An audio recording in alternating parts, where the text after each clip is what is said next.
Now, Man. I'll say from a linebacker's perspective, it's one thing if you get hurdled by a running back, that's cool. If you get hurdled by a fullback, you might as well just find that sideline. All right, people, welcome. I'm Joshua Perry. I'm here with my boy Kenny Bell, and this is The Replies. So we're going to start it off. Fox Sports NFL tweeted this awesome graphic, "Let Russ cook." Yeah. Now, I want y'all to see the little tattoo. I think they're throwing a little bit of shade at my boy Ezekiel Elliott. What do you think? Man, I love it. I'm here for this kind of Twitter antics and that kind of stuff. It's all in good fun. You know, they've got a lot of respect for Zeke and the Cowboys. Obviously, the Seahawks got the best of them. I definitely had that one. One of my boys was arguing me. They said Cowboys were going to bounce back, and I think the Seahawks are the real deal. And I love Russell Wilson. I think he's one of the best in the game. So I live for this kind of stuff. I think it's great. I definitely live for it too. And it's a little Big Ten alum on Big Ten alum crime. You got Russell, one of the best quarterbacks, like you said, and he's off to a great start. Ezekiel Elliott, one of the best running backs in the game. But it's just really fun seeing this. It would be hilarious knowing the type of guy that Russ is if he actually had a tattoo like that. So I think that even adds to it. It was a great one. Diving right back into this next one, big shout out to Big Red. You got to love Rex Burkhead. 3 touchdowns this weekend. This man was one of my idols. He actually hosted me when I was a freshman in Nebraska. A machine, we used to call him Superman. When that man wasn't, walking old ladies across the street and saving people from burning down houses in Lincoln, he was setting all kinds of records on the field. So I love Rex Burkhead. Any words, JP? No, I feel like you threw this one in here just so you can give your Nebraska guy some love. And he definitely deserves it. But I feel like there was a little bit of behind the scenes going on to get this one in here. All right, our next clip here, we're out in Kenny's neck of the woods over there in Denver. And it's been unique watching the stadiums this year. They've been putting the cutouts. Every once in a while, you see your favorite celebrities. This is a show that we both grew up with, South Park. Yeah. Man, they did this thing right. That's pretty cool over there.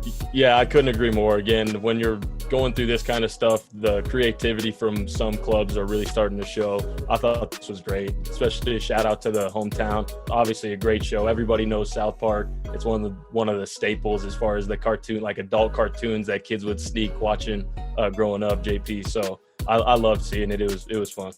I used to get in trouble watching this too. Like my mom would peek around the corner and she'd be like, "What do you have on the TV?" I'd be like, I think everybody, especially millennials, can relate to that, trying to sneak watching this show.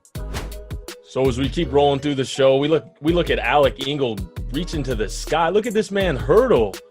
Big shout out to the Badger fans out there. My goodness, you like to see that you usually see that out of guys like Jonathan Taylor, Melvin Gordon, but to see a fullback get up like that, 2-7's gonna have a rough day in film today. JP, what do you think?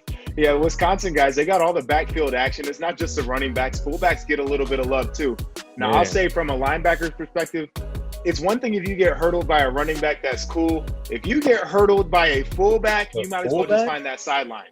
Yeah, you're gonna hear about that one for a while. Definitely this week as practice rolls on. That's without a doubt. He getting flamed for sure. Man, no question. Man, look at this. This is one of the coolest things. It's the Watt brothers. Obviously, all played at Wisconsin. You got Derek, JJ, and TJ over there. I think this was the 3rd time in NFL history that 3 brothers were actually on the football field at the same time. Super cool. I know Derek from playing with him when he was in San Diego. We were there together. Just an awesome family, but something that we can all appreciate because how rare is this? Now, this is what I'm thinking about. His dad probably goes to the local bar down the street and is like, Man. "Oh, I'm sorry. What do your sons do for a living?" "Oh, yeah, okay, all right. Yeah, turn on the game on Sunday." Yeah, JP, that's exactly what I was thinking. I mean, big congratulations to them, obviously, but Papa Watt's got to be just so hyped. I mean, just to sit back every Sunday, watch. I mean, not only do your sons play in the league, but they're some of the best. Hats off to them. Those kind of stories are really cool to see. And, I mean, that family's got to be incredibly proud, man. That's a lot of talent. Yep. All right, as we roll along, we're gonna show the Buckeyes some love. Jeff Okudah getting on the board with his first INT. This is what I loved about the play. Not only did he make a great play, but he had the awareness to get up and scramble. He caught some great blocks from the Lions defenders as well. This was one heck of a play. Congratulations to Jeff Okudah for his first INT. Great job, man. Great job. No, it's big time. It's big time. And he was on Twitter, too, after the game. Keep that same energy. I love it. He's going to have a great career. Super excited. Got to start it off early. Man, and it was on DeAndre Hopkins. I mean, that's one of the league's best receivers, top 3. So that's definitely one heck of achievement in a game that the Detroit Lions really went and snatched away from the unbeaten Cardinals. So hats off to him. Big time is exactly right. All right, here we go. Let's show Maryland a little bit of love here. We got Stefon Diggs with a great reception. Now, this guy is balled out, and Maryland has done a really good job, especially recently, in picking up some of these talented guys coming from the DMV. But this man has balled out, absolutely deserves all the praise that he's getting. Absolutely, yeah. First of all, the Bills have really, I don't know if I'd say they take me a surprise because they played well last year. But for them to beat the Rams, they impressed me. I thought the Rams were looking good this year. And obviously, Stefon Diggs is a certified baller.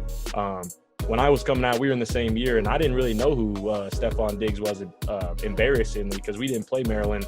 But man, to see him progress over these last 6 years has been phenomenal. Obviously, he had a great career in Minnesota, and to see him have that same success with a young quarterback in Josh Allen in Buffalo, the sky's the limit for him, without a doubt. So I've got a story about Diggs. We played Maryland, obviously, over there in the East. And, they were struggling for a little bit. Our whole game plan was to stop one guy, and that was Stefon Diggs. He was a game breaker. I mean, he was that guy where if you didn't stop him, it could be lopsided.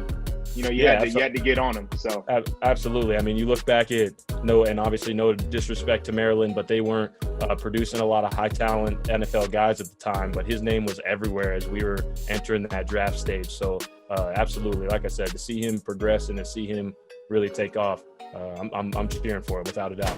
All right, JP, finally we got Curt Menefee. Actually got accepted to Northwestern. He's going to get his master's in, I believe it's public policy. And my hat's off to him. Obviously, we know Northwestern, the Wildcats, are an incredibly prestigious academic school. I love to hear stories like this because here's a black man that wants to enact change, and he's going about the steps to do it through his education. And I love to see stuff like that. It inspires me to try and take the similar track. JP, I know you and I have been going back and forth with some of the social issues, just discussing what's going on. And I know you appreciate moves like this as well. Definitely, and it's one thing to invest yourself that way and taking the time to become educated, but it's another thing, the application that'll be done once he's finished. And I think it takes people who are truly impacted by what's going on and have a heart for the community to take these next steps. So I'm excited to see how this manifests into the future. We need people right now who want to take the lead on these types of things. So it's super cool to see. Yeah, absolutely. Because it is. I mean, it's easy, and I'm guilty of this, right? It's easy to tweet or post it with things you're frustrated about, but to truly enact change, like Mr. Menefee is doing, to educate himself and to take the steps to do that, my hat is off to him. That's phenomenal. Much respect, and know people that are definitely looking up to him, making those kind of moves. Absolutely.